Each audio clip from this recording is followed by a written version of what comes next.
Dzień dobry, kochani.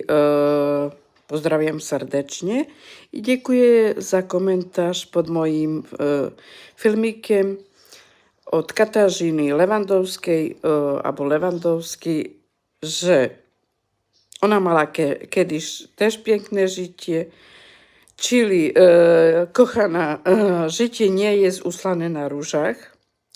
A po drugie, życie nie jest idealne ani w filmach, ani w związkach.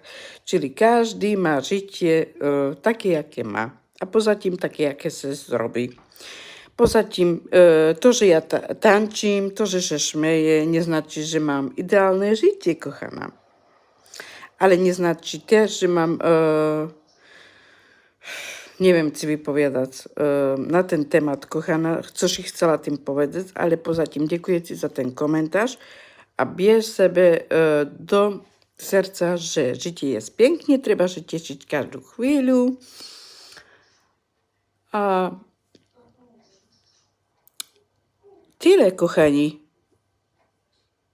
Trzeba się cieszyć każdą chwilę i trzeba robić to, co każdy lubi. Bo moje marzenie było, jak byłam mała, to byłam bardzo chętna, żeby tańczyć w zespolu też i tańczyłam w szkole.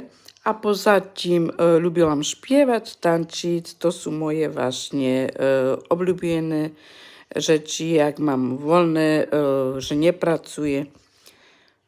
Tańczę, śpiewam i cieszę się tym, co mam. Czyli nie mam idealnego życia. I po prostu tak jest, kochana. I życzę Ci dużo radości, miłości i powodzenia w życiu. I niech chce Pan Bóg ochrania i ma pod opiekę. I broni Cię od złych myśleń.